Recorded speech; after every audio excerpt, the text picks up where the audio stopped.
সাবাস অমিত শাহজি। গোটা বাংলা যে জিনিসটা দেখতে চাইছিল দিদিমণির পা দিল্লিতে পড়তেই, সেই জিনিসটা কড়াই গন্ডায় বুঝিয়ে দিলেন, দেখিয়ে দিলেন অমিত শাহজি।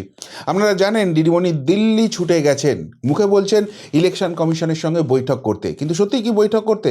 যদি বৈঠক করতেই হতো তিনি পাল্টা মামলা ঠুকলেন কেন?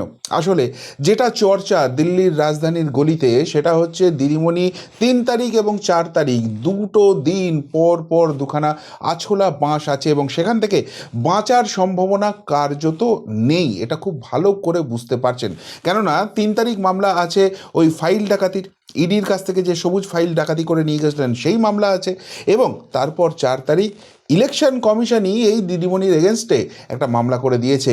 সেখানে হলফনামা দিয়ে জানিয়েছে বাংলায় এসআইআর নিয়ে যা খুশি অশান্তি হচ্ছে, যে নচ্ছারগিরি চলছে, তার পিছনে এক এবং একমাত্র হাত রয়েছে মমতা বন্দ্যোপাধ্যায়ের। ফলে এই দুটো মামলা খুব ক্রুশিয়াল হতে চলেছে, কেননা ইলেকশন কমিশন এবং ইডি দুটো সাংবিধানিক স্বীকৃত বডি, তাদের উপর এরকম হেনস্থা হচ্ছে। এখন মহামান্য সুপ্রিম কোর্টের কাছে এই অপশান এসে গেছে যে দেশের আইন সবার জন্য সমান, এটা প্রমাণ করবে, নাকি মুখ্যমন্ত্রীর গদিতে বসে যে যা খুশি গাজওয়ারি করতে পারে তাকে টাসটুকু করা যাবে না, সেইটুকুনি জায়গা প্রমাণ হবে।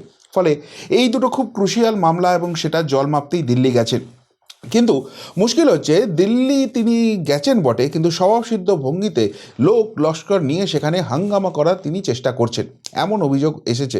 এবং তার ফলে দিল্লি পুলিশ অত্যন্ত তৎপর সকাল থেকে যেখানে যেখানে তিনি যাচ্ছেন, তিনি ওই লোক লস্কর নিয়ে ঝামেলা করতে পারেন এমন সম্ভাবনা তৈরি হচ্ছে, সেখানে কিন্তু বাসে করে ভরে ভরে দিল্লি পুলিশ চলে আসছে। দেখুন, এতদিন আমরা দেখতাম যে এই রাজ্যে পুলিশকে কীভাবে ব্যবহার করা হয়। মমতা বন্দ্যোপাধ্যায় বিরোধীদের কণ্ঠরোধ করার জন্য তার বিরুদ্ধে কেউ যাতে টো শব্দ না করতে পারে, পুলিশ দিয়ে মিথ্যে মামলা করিয়ে কিভাবে হেনস্থা করে এবং তারপর আইনে থাপ্পড় খায়, সেটা অন্য কথা। কিন্তু এর যে পাল্টা কিছু করা হতে পারে, করা যেতে পারে, এটা কিন্তু কোনোদিনই বিজেপি ভাবেনি। কেননা তারা একটা জিনিস মাথায় রাখতো, তারা সারা ভারতের যে রাজনীতি চলে সেখানে এরকম অসভ্যতা হয় না। কিন্তু যেহেতু এই ধরনের কোনো কড়া পদক্ষেপ করা হচ্ছিল না, এটাকে বোধহয় পেয়ে বসছিল তৃণমূল কংগ্রেস।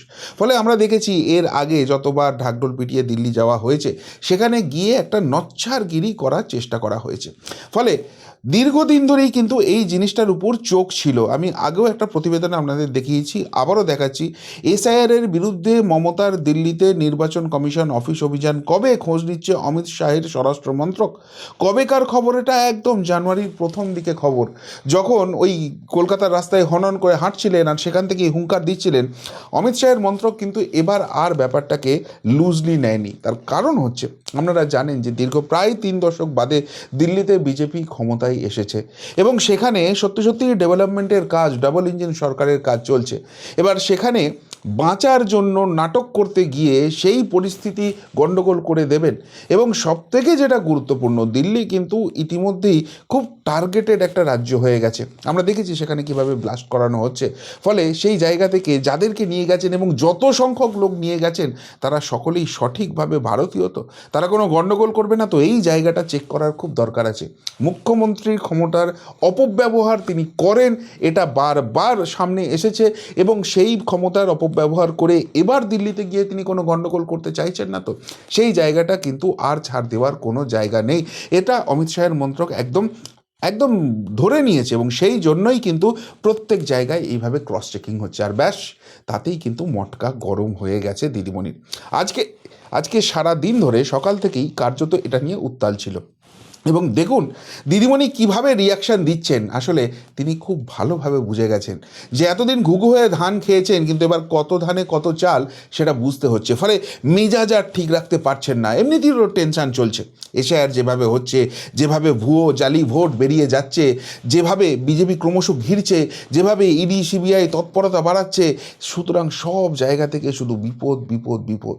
26-এর বৈতরণী আর পার করা যাবে না, নবান্নের জাহাজটি ডুবতে চলেছে এবং তার ফলে যে রাজভোগ চলছিল সেটা, সেই রাজ্যপাট এবার বিদায় নিতে হবে সেখান থেকে।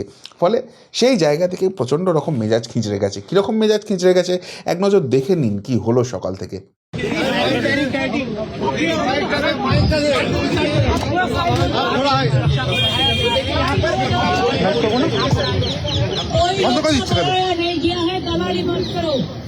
दिल्ली पुलिस को इधर में देखो बास करके ले आया। हमारा जो लोग बंगाल से आया उसको सता रहे हैं, उसको टॉर्चर कर रहे हैं, घर घर में जाके खून ढूंढ रहा है। कोई आया कोई नहीं आया। लेकिन दिल्ली पुलिस का हरकत देखो। हम दिल्ली पुलिस को गाली नहीं देंगे कि उसका फॉल्ट नहीं है, लेकिन आप लोग पूरा देखो, पुलिस को दिखाने दो। आप लोग तो बैरिकेड कर दिया उसको। आप लोग प्लीज मेहरबान करके आप लोग हटा जाओ, थोड़ा साइड हो जाओ। आप भी पुलिस को साइड कर रहे हैं। प्लीज देखिए सब दिल्ली पुलिस को लेके आया, जिधर में हमारा लोग है, एक पूरा बॉस भर्ती करके ले आया। देखो आप पुलिस को दिखाइए, हमको माल दिखाइए, पुलिस को दिखाइए, कैमरा उधर दिखाइए। कोई सुरक्षा के लिए नहीं है, कोई सुरक्षा के लिए नहीं है। देखिए और पुलिस में आए हुए हैं हमारे लोगों को सताने के लिए। क्या सुरक्षा के लिए है? कोई सुरक्षा लोग नहीं देता है। एक क्या कोई तरीका है कि हमारा लोग अगर बंगाल से कोई आए तो हमारा बंगो भवन जो हमारा है उधर में जाके वो लोग सेट करे? ये क्या है? जिधर जिधर में वो है उधर में दिल्ली पुलिस भेज दिया है। जब दिल्ली में एक्सप्लोजन होता है तो तब दिल्ली पुलिस कहाँ रहता है? हम दिल्ली पुलिस को ब्लेम नहीं करेंगे, हम तो ब्लेम करेंगे उसको जो माथा पे है, उसको हिमालयन इनकॉम्पिटेंस है, देश को सुरक्षा नहीं दे सकता है, बंगाल को ऊपर टर्चर करते हैं, आम जनता को ऊपर टर्चर करते हैं और SIR का नाम पे सत्यानाश कर रहे हैं। दुराचारी दुष्टाचारी আমি আপনাদের চোখে আঙুল দিয়ে দেখিয়ে গেলাম। দেখুন ওদিকে দাঁড়িয়ে আছে, দেখুন এদিকে দাঁড়িয়ে আছে চোরের মতো, আর সকালে গিয়ে ঘরে ঘরে সার্চ করতে থেকে এসছে। Brother what happened? Why you people are here? You cannot take my Bongo Bhavan to the Bongo.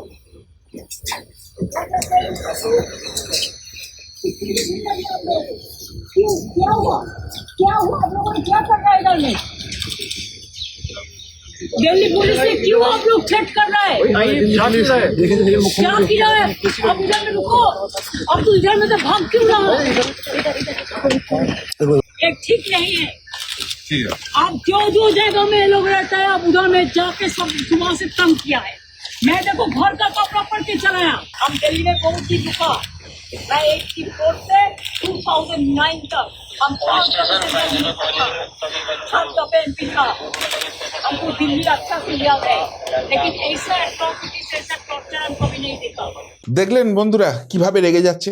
ওখানে সাংবাদিকদের গিয়ে গদি মিডিয়াও বলে দিয়েছেন, সেই অংশ দেখালাম না। এখানে যখন ওই পুলিশ বাস থেকে নামছে ভরে ভরে বলছে আমাকে দেখাতে হবে না, ওই দিকটা দেখাও, ওই দিকটা দেখাও। কেন? আপনি ইনস্ট্রাকশন দেওয়ার কে? আসলে ভয় পেয়েছেন, আতঙ্ক ঘিরে ধরছে, তার সমস্ত কিছু ফাঁস হয়ে যাবে। আরে পুলিশ আসুক না ভাই, আমার বাড়িতেও তো 22টা পুলিশ অফিসারকে ঢুকিয়ে দিয়েছিলেন। কি করতে পেরেছিলেন? ঘেঁচু। 2টো মামলা হেরে গেছেন, ভয়ে বাকি 3টে মামলা তুলছেন না। আমার ল্যাপটপ মোবাইল সমস্ত কিছু এখনও জোর করে আটকে রেখে দিয়েছেন। কেন? মামলাগুলো তুলুন না, দেখি না কি হয় শেষ পর্যন্ত। ওই একই সাবজেক্টে 2টো মামলা হেরে গেছেন বলে বাকি 3টে মামলা তুলবেন না? তো যাই হোক, এখানে কি করতে হবে না করতে হবে, পুলিশকে দেখে তার আতঙ্ক বাড়ছে, ছটফটানি বাড়ছে। কেন এই আতঙ্কটা? আসলে দেখুন যেটা হয়েছে, মহামান্য ইলেকশন কমিশন পরিষ্কারভাবে জানিয়ে দিয়েছিল আপনি দেখা করতে আসবেন, দেখা করতে আসতে পারেন, এবং প্রতিনিধি দল জেনারেলি ইলেকশন কমিশন যেটা অ্যালাউ করে 5টা। কিন্তু এখানে বারবার তৃণমূল কংগ্রেস ডিমান্ড করে আমাদের 10 জন চাই, 10 জন চাই। তো 10 জনও নয়, 15 জনের একটা প্রতিনিধি দল করে দিয়েছে। তাহলে 15 জনের প্রতিনিধি দলে মমতা ব্যানার্জি নিজে থাকবেন, অভিষেক ব্যানার্জি থাকবেন, তাদের বেশ কিছু MP থাকবে, আর কিছু লোকজন আপনি এখান থেকে ওখান থেকে নিয়ে যাবেন, ঠিক আছে, অ্যালাউড। কিন্তু এইটা করার জন্য যে দিল্লিতে যে বঙ্গভবনটা আছে না, সেইটাকে ব্যবহার করা হচ্ছে। কেননা ওখানে পশ্চিমবঙ্গ রাজ্য সরকারের নিয়ম চলে, ফলে শোনা যাচ্ছে সেখানে কাতারে কাতারে লোক ঢুকিয়ে দিচ্ছেন। 50-100 জন সেখানে লোক ঢুকিয়ে রেখে দিয়েছেন, যাদেরকে নিয়ে একটা হাঙ্গামা হতে পারে। এখন দিল্লি পুলিশের একটা কনসার্নের জায়গা আছে, সেটা হচ্ছে যে পশ্চিমবঙ্গে অবৈধ অনুপ্রবেশ হয়, এটা আজকে দিনের আলোর মতো স্পষ্ট। এবং তার থেকেও যেটা গুরুত্বপূর্ণ, যেটা খোদ স্বরাষ্ট্রমন্ত্রী অমিত শাহজি অভিযোগ করে গেছেন, যে এরা যখন ঢুকছে, একে তো জমি দেয় না, বেড়া দেওয়া যায় না, যে কারণে অনুপ্রবেশটা ঘটছে, তার থেকেও যেটা গুরুত্বপূর্ণ, এরা ঢোকার পর মমতা বন্দ্যোপাধ্যায়ের প্রশাসনই এদের আধার কার্ড, এদের প্যান কার্ড, এদের ভোটার কার্ড সমস্ত কিছু রেডি করে দিচ্ছে, এবং তারপর এদের একটা বড় অংশ ভারতবর্ষের নাশকতামূলক কাজ করতে ব্যস্ত হয়ে পড়ছে। সাদ রাডির কথা মনে আছে? একটা নয়, দুটো বিধানসভায় তার নাম ছিল, পশ্চিমবঙ্গের বিধানসভায় নাম ছিল, এবং তারপর তাকে সুদূর কেরালা থেকে হিমন্ত বিশ্ব শর্মা, আসামের STF ধরে নিয়ে এসছে কি না, সে একটা অবৈধ বাংলাদেশি এবং জঙ্গি। বুঝতে পারছেন? তাহলে এই যে দিল্লিতে বঙ্গভবনটাকে ব্যবহার করে যাদেরকে নিয়ে যাওয়া হয়েছে, তারা সকলেই তো সব ঠিকঠাক আছে, এবং এই সঠিক জায়গাটা যখন ধরতে গেছে তখনই দিদিমণির একদম রাতের ঘুম উড়ে গেছে। ছুটে এসছেন, এসে বলছেন দেখো আমি বাড়ির কাপড় পরে চলে এসেছি, বাড়ির কাপড় পরে চলে এসেছি। তার মানে খুব তার তাড়াহুড়ো ছিল, নাকি এটাও নাটক করছেন? কেন নাটক করছেন? দিদিমণির ঠিক পাশেই দেখুন দাঁড়িয়ে আছেন তার আদরের ভাইপো। তিনি তো শুটেড বুটেড হয়ে একদম সুন্দরভাবে দাঁড়িয়ে আছেন। তাহলে এখানে দিল্লি পুলিশ যেটা করছে সেটাকে ধামা চাপা দিতে বাড়ির কাপড় পরে চলে এসছে, এরকম নাটকটা মমতা বন্দ্যোপাধ্যায়কে করতে হলো। অভিষেক বন্দ্যোপাধ্যায় পোশাক আশাক সুন্দরভাবে শুটেড বুটেড হওয়ার সময় পাচ্ছেন, মমতা বন্দ্যোপাধ্যায় পাচ্ছেন না, নাকি তিনি বেশি চাপটা নিয়ে ফেলেছেন? আর যদি তিনি যাদেরকে নিয়ে গেছেন তারা কোনো অন্যায় না করে থাকে, তারা কোনো দোষ করে না থাকে, তার মধ্যে কোনো জালি জোচ্চুরির ব্যাপার না থাকে, তার তো ভয় পাওয়ার কোনো রকম কোনো ব্যাপার নেই। করুক না, কতবার চেক করবে? ওই তো আমাদের বাড়িতেও পাঠান, কোথায় ভয় পায়? আদালতে গিয়ে লড়াই হয়, তারপর তো বারবার আপনিই হারেন, আইনের থাপ্পড়টা আপনার পুলিশের গালেই ঠাস ঠাস ঠাস করে পড়ে। তাহলে এখানে গিয়ে এত ছটফটানি দেখাচ্ছেন কেন? আসলে চাপটা পড়ে গেছেন। দেখুন, চাপ চারিদিক থেকে আসছে। 3 তারিখে এবং 4 তারিখে অত্যন্ত অত্যন্ত ক্রুশিয়াল মামলা হতে চলেছে, কেননা মহামান্য সুপ্রিম কোর্টও বুঝতে পারছে যে ক্ষমতার অপব্যবহার করে কোন জায়গায় তিনি চলে গেছেন, তিনি কিভাবে নিজেকে আইনের ঊর্ধ্বে, সংবিধানের ঊর্ধ্বে ভাবছেন। ফলে এটা খুব ক্রিটিক্যাল ব্যাপার, মহামান্য সুপ্রিম কোর্টের অবজারভেশনে চলে আসছে সেই জায়গাটা।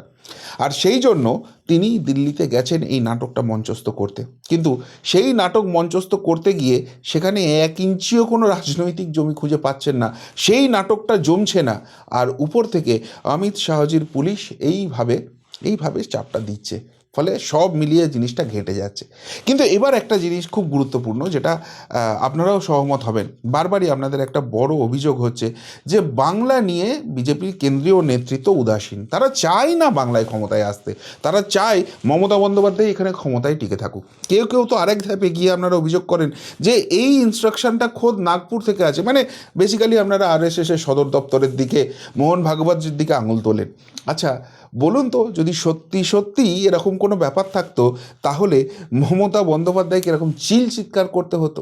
আসলে এতদিন পুলিশ অমিত শাহজির আন্ডারে থাকলেও কোনো দিনই এই জায়গাটাকে রাজনৈতিক একটা বার্তা চলে আসতে পারে এই জায়গাটা ভাবনা চিন্তা করে, কিন্তু সেটাকে ক্রিটিক্যাল জায়গায় নিয়ে যাওয়া হয়নি। কিন্তু অমিত শাহজিরাও এবার বুঝছেন যে ভদ্রতা সবার জন্য নয়, সারা ভারতবর্ষের যেভাবে রাজনীতি চলে সেই রাজনীতি পশ্চিমবঙ্গের ক্ষেত্রে প্রযোজ্য নয়, এবং যারা যে ভাষাটা বোঝে না তাদেরকে সেই ভাষাটা বোঝানোটা অত্যন্ত জরুরি। সেটা যদি বোঝানো না যায় তাহলে বেয়াদবি অনেক বাড়তে পারে, এবং বাড়তে এমন জায়গায় চলে গেছে যে আজকে SIR ঘেঁটে দেওয়া চক্রান্ত চলছে। ভারতবর্ষের 12টা রাজ্য হচ্ছে, কোথাও কোনো ঝামেলা নেই, যত ঝামেলা শুধু পশ্চিমবঙ্গে। এই বেয়াদবিটা এমন জায়গায় যায় যে এরা সরকারি কাজে বাধা দেয়, পুলিশ নিয়ে এসে ফাইল ডাকাতি করে চলে যায়, ফলে যে ভাষাটা বোঝে তাকে বোঝানোর সময় এসেছে।